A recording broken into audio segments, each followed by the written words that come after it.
off. Welcome to the Florence Unitarian Universalist Fellowship. We strive to keep our doors open for those who want to come virtually or in person. My name is Sally Watts, and it's my pleasure to welcome you here today. We start our program by offering our acknowledgement that we stand, we reside, we are here right now on the traditional land of the very first people of Florence. That would be the Sayusla Indians.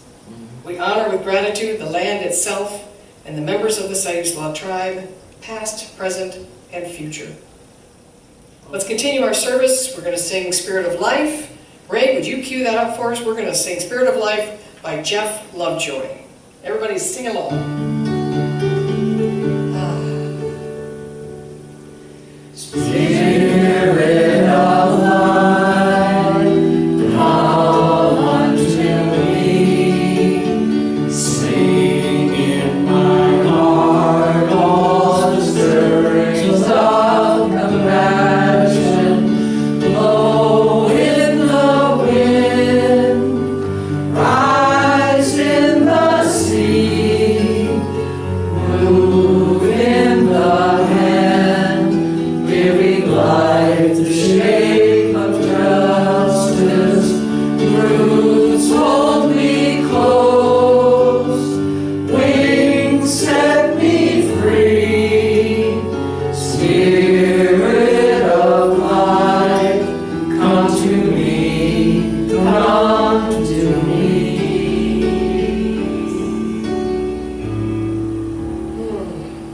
Thank you, everybody. A couple of announcements for us. We sent out a mailer to all of our members and sort of like the Florence friends, because you're the ones that are here, talking about our community partners coming up, the budget, we have elections. So everybody, if you received an envelope from us, please open it, review the insides, and return those ballots back to us so we can be ready for our June 6th general business meeting. Okay? I returned mine today. I've received several from you folks here personally, and I appreciate that. Next Sunday also, the 30th, we're delighted to have Reverend Dennis Reynolds from Eugene with us.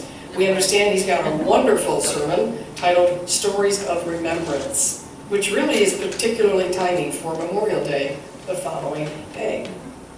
As well, we have a Zoom gathering tonight, and Jay is going to be our host. Yay, Jay!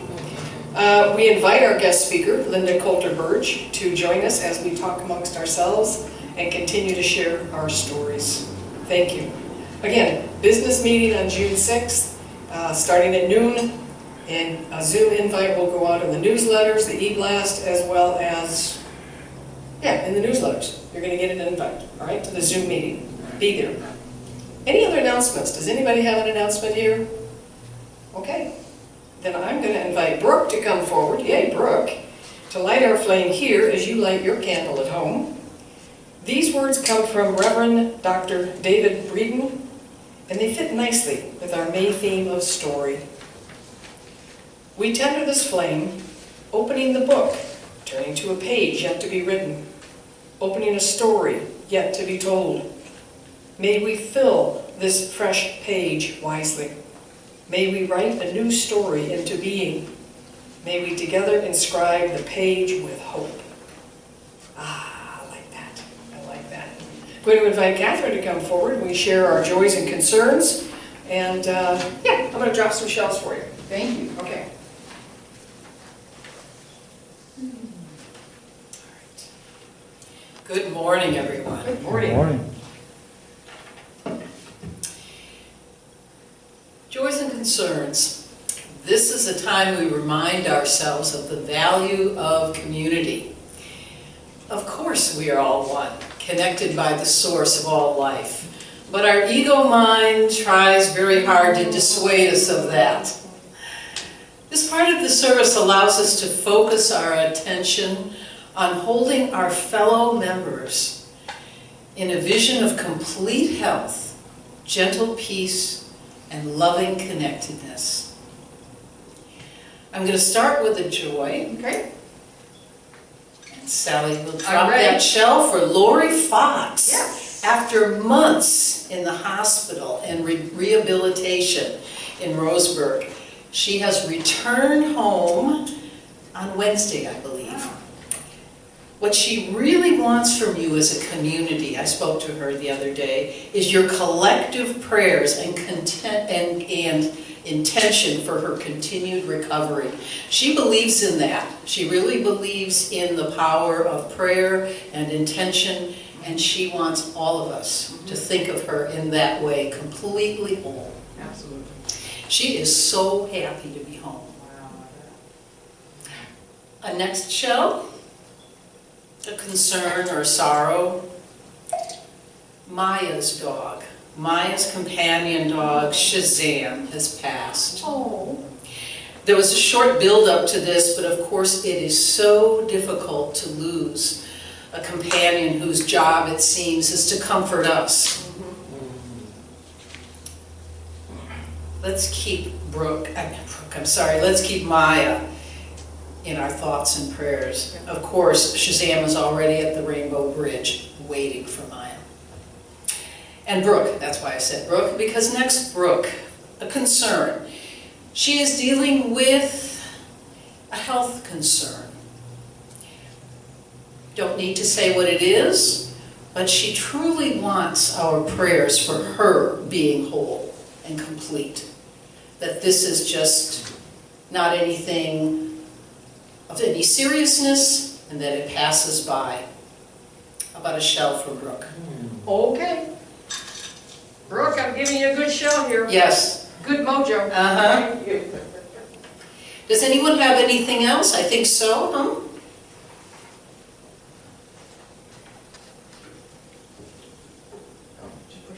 Sally, would you drop some shells in for me? You want me to drop the shells? Yeah. Oh, okay. I have a job. Okay. There are some things going on in the world that need our prayers and our blessings. COVID is rampant in India, and so many people are afflicted. Let us keep these distant places in the world in our hearts, because those are part of our race, the human race. In Israel, let us pray, pray, pray for peace. There's never been a time of peace. It's time now that there is peace. So keep Israel in your hearts as well.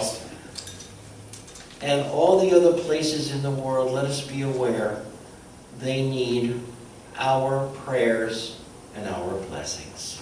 Thank you.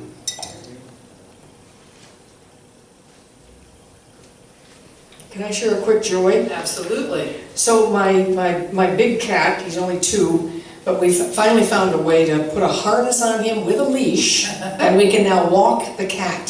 So that's my joy. Did I say walk or did I say drag? This one's for Cooper. Yes. And a final shell, Sally, for those that we don't know about. We bring you into our hearts and minds in equal importance to all that has been mentioned right now. I want to end with a quote from Ernest Holmes, my favorite metaphysician. But in this instance, let us be sure that we accept ourselves and lift ourselves to the highest possible vision. This is where prayer and meditation make possible the miracle of life. Life must be lived creatively, with unity and love and sympathy for everything around us. Then all the power and the presence of all the life force that exists is acknowledged in us and for us. That's how we live in beauty and peace. And so it is. So it is. You know, I saw recently on Facebook a posting apparently from Einstein. Had some hidden letters that finally have become released, and one of them was a letter to his daughter.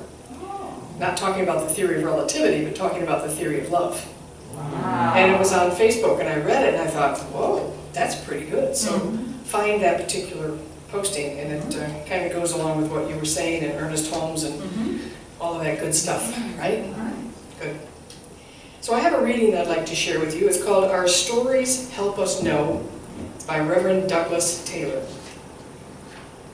Gracious and loving God, Great Spirit, Mother Goddess, Spirit of light and love, Thou who art known by many names, though contained by none.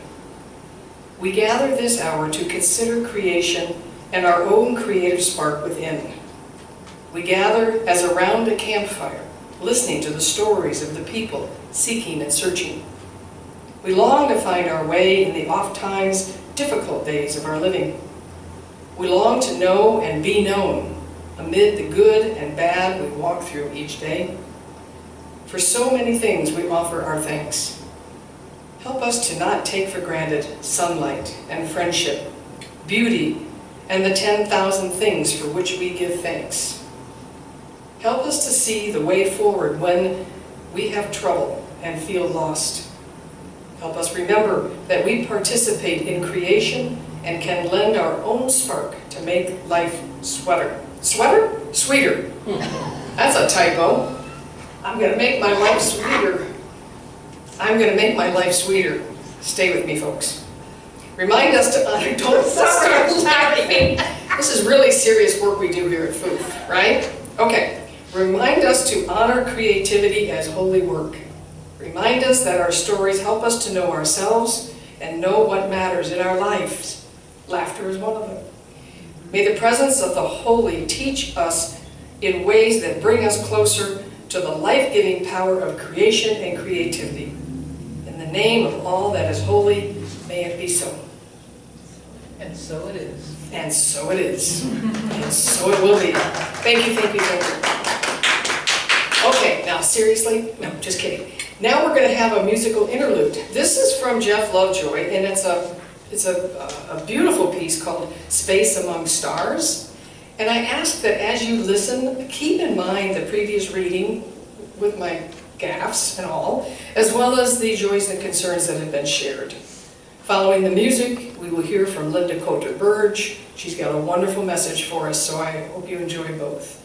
So Ray, I ask that you play Space Among the Stars.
Thank you for joining me for this talk on the stories we tell ourselves. My name is Lynda Colter-Bergh. As an intuitive life coach, I have the blessing of hearing the stories of my clients and witnessing how those stories shape their lives. Over the past year, we have been given a collective opportunity to step back and reevaluate our lives and our priorities. I know I have taken a deep inward journey over these past several months as I began to question my life and the role that I played. I appreciate the chance to share my thoughts. You're welcome to take what you like and leave the rest. My hope, my real hope, is that it provokes contemplation and conversation. Throughout time, as a species, we have told stories. They helped us learn what was safe and what wasn't. I can imagine our ancestors sitting around a fire, recounting victories of a successful hunt or warning of danger lurking in the dark. Beyond survival, stories were created to help explain the unexplainable. Where does the sun go when it sleeps? Why does the moon follow and change shape? What makes the wind blow and the fireflies glow? From these myths were born. They were passed down from generation to generation, creating a legacy of information on how to survive and how to behave. They gave us examples of heroes and villains and codes of ethics to create structure. Stories became paintings on rocks, they became song and dance and great sculptures and art, and they became written words and parables that founded our religions today. From mouth to ear, from hand to eye, we convey stories to one another and to ourselves. Joseph Campbell, who studied philosophy and myths around the world, said, "Myths are public dreams, and dreams are private myths." I believe they all, every one of them, began with stories from the experience of individuals, be it from their interpretation of events or their imagination. Stories are our way of making sense of a world around us and the world within. Shekhar Kapur, an Indian film director, stated, "In this universe and this existence, where we live with this duality of whether we exist or not and who we are, the stories we tell ourselves are the stories that define the potentialities of our existence. We are the stories we tell ourselves." Every day, every thought, every memory I have writes a story. My self-talk is one type of story. How I interact with others is another. How I perceive the friendliness or ferocity of our world is based on a narrative that I've bought into. What stories have I written in my life? Well, how about you? What stories have you written? Are they fiction or nonfiction? Well, according to Richard Holloway, a former Bishop of Edinburgh and Primus of the Scottish Episcopal Church, who later became a philosopher and writer, he believes all our stories, particularly the ones we think aren't stories, are indeed fiction. In his book, The Stories We Tell Ourselves, he wrote, "The difficulty is in identifying the story we are actually living by." Our problem is that as well as possessing a capacity for reason and reflection, we are also highly suggestible species, prone to crazes, panics, conspiracy theories, and other philosophical spasms. In short, beliefs. Beliefs, like communicable diseases, are highly infectious. In this book, he encourages the readers to also question their fundamental beliefs indoctrinated into their faith. Where does it come from, this notion that a form of words held in our heads can either save us or kill us, or that a thought or theory can damn or redeem us?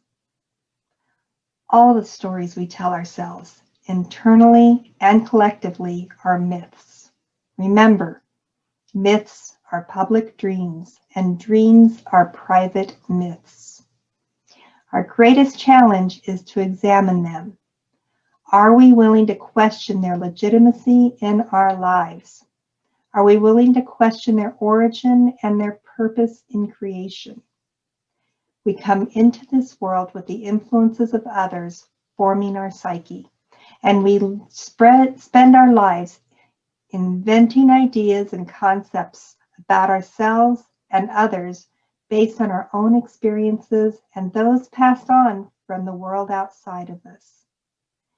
Add to this mixture the distortion that can take place when mental health is impaired either by nature or substance, clouding judgment and perception.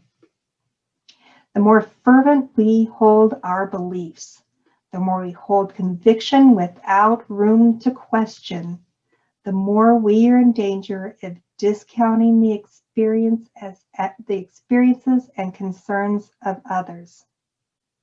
By labeling and separating them from us, it becomes easier to dehumanize them, ultimately reducing the value of their very lives. We must be willing to question our fervent beliefs that hold us in captivity, especially those that fly in the face of well-documented accounts. Think about the people who deny the Holocaust, despite the personal accounts, the photographs, the plethora of physical evidence. They're so entrenched in their myth that there is no room for question. In the face of overwhelming evidence, they are still maintaining their belief. Why? I believe it's because we as human beings have a faulty program that's hardwired in our brains to try to make sense of that which confronts us that can't be explained by our logic or our emotions. So we seek resolution any way we can as a survival tactic. We create stories and myths to find reason and safety in a world rather than face a world of chaos in which our beliefs don't match our expectations of how things should be or how they are.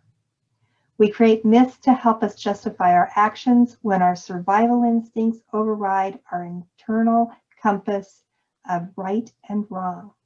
And sometimes we create myths to simply serve self above others, or to serve a larger ideology or a leader. This is when it can get really dangerous. Take, for instance, the recent action of a politician who will remain nameless, standing in denial of the events of January 6th, despite photographs of him barricading himself in against the mob. We have to ask ourselves, what is his motive? What myth is he trying to create, and to what purpose? My faith tells me that there must be reason, there must be a plan, and that there is also chaos. I can hold these two diametrically opposed thoughts as being true. By doing so, I have chosen to give myself grace and peace. And I think of my faith and how it leads me to strive to act in kindness and love. And I've spoken to many atheists and people from other faiths who share the desire to live their lives with the same intent. We don't have to have the same story, the same myth, to make the world a better place. We just want to surround it in love and light. And so my question to you is this: how many of those stories do you ever question, including the one you tell yourself? Are the stories you tell those of triumph or of victimhood and how you've been wronged? Are you starting to wonder if you sound like a broken record, playing out scenarios with every telling, digging deeper grooves into your mind, forbidding the ability to challenge and question them? Well, if so, it's time to ask yourself if those stories are helping or hindering you. Do they teach you to love and act in kindness? If they do, well, then they're of benefit, whether they're true or not. But if you find yourself repeatedly sharing stories that foster anger, fear, resentment, frustration, pain, and divide, it's time to ask what you're gaining from retelling them. You may not like to hear it, but there is a payoff, even if it is just the witnessing of your own trauma. But is it helpful? Is it time to change your mind and create a different future by creating a different past? Is it time to rewrite the myths by which you live? I'm not saying deny your personal history, and I'm not saying to stuff it away or pretend it doesn't exist. But I am saying maybe it's time to write in the margins of your story some notes. Did you learn lessons? Did you gain strength, find spiritual awakening, or discover how to help others because you'd been through it too? Or can you simply live with the thought that you can see no good that came from it and accept that too? Can you be okay not making sense of something in this world and move forward releasing its hold on you? Maybe it's time to set down the story and write a new one that serves you and others in a more positive way. Let's bring the discussion from the past to the present. What stories are you creating now? Joseph Campbell said, "Participate joyfully in the sorrows of the world. We cannot cure the world of sorrows, but we can choose to live by joy." He also said, "Life is without meaning. You bring the meaning to it. The meaning of life is whatever you ascribe it to be. Being alive is the meaning." We live in a world where we try to make sense of hate we see, the wars for profit and territories and genocide, financial upheaval, and a worldwide health crisis, and the very real personal pains we go through in our lives. What can we do as we create our lives here and now to create a new story? Well, for starters, for me, I believe that if people can hate without reason, I can choose to love with just as much enthusiasm. I can choose to question my beliefs and those others try to thrust forward as fact and learn to discern blind conviction. For as soon as we decide to examine what we feed our minds more closely, we have the ability of choice. In the book Illusions, Adventures of a Reluctant Messiah by Richard Bach, he tells us, you are led through your lifetime by an inner learning creature, the playful spiritual being that is your real self. Don't turn away from possible futures before you're certain you don't have anything to learn from them. You're always free to change your mind and choose a different future or a different past. Thank you. Thank you, Lynda. What a great message. And Jeff, as always, thank you for your music. So as we draw to a conclusion today, I want to remind everybody our community partner for this month and next is the Friends of Florence, the Van Fans.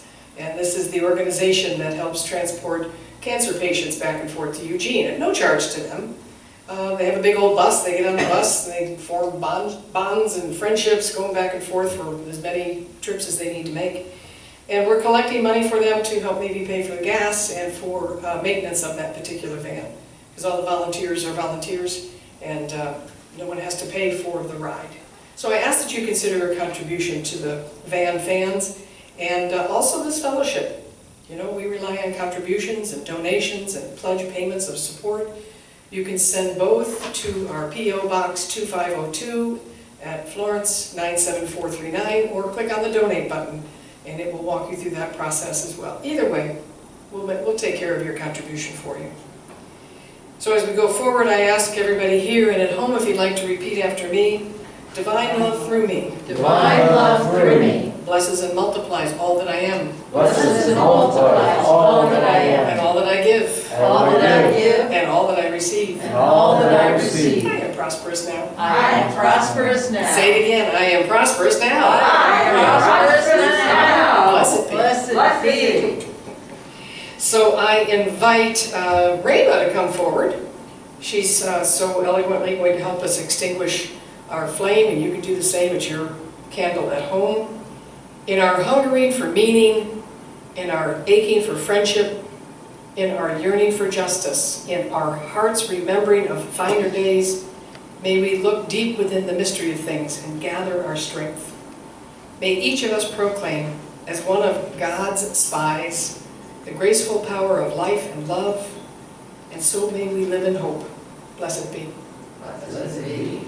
I'd like to close this before our peace song. I want to share a reading from Reverend Sherry Woodbury titled, "To Speak, Listen to, and Care for Our Stories."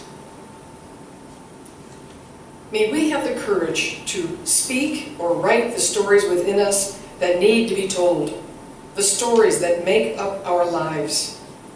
May we listen with a loving mind and heart to the stories of others' lives, others here in this church, and others in our wider community and world. Let us choose with care the stories that we teach to our children, remembering that all of our stories have power, and that all of our stories are connected, for all of life is one. In the name of all that is sacred in these gathered hearts, may it be so. Amen. I invite Tugi to come forward. He's going to provide his ever-popular peace song to us. We're going to gather around and sing our peace song, and then as you get up here, remember, we've got a Zoom call tonight at 5 o'clock. Come on, Tugi, a peace song. Are you ready? We are all ready. We are ready.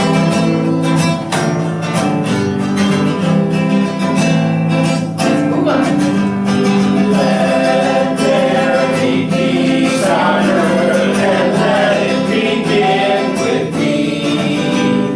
Let there be peace on earth, a peace that was meant to be, with love as our center, family all are we.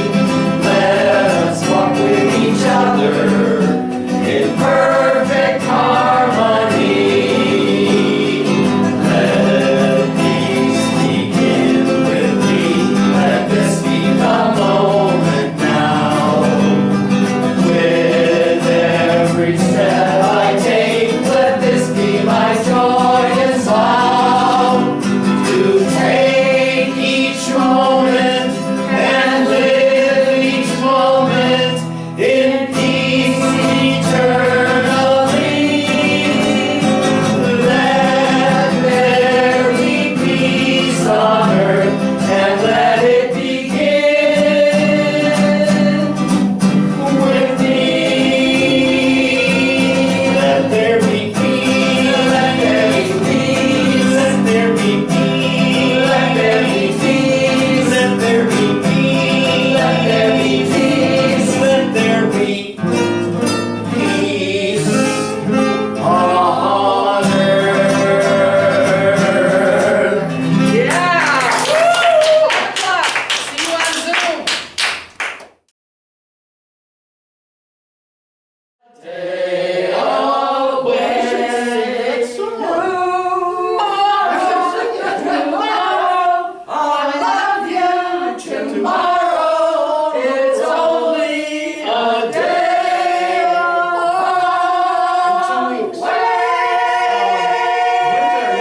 When's our next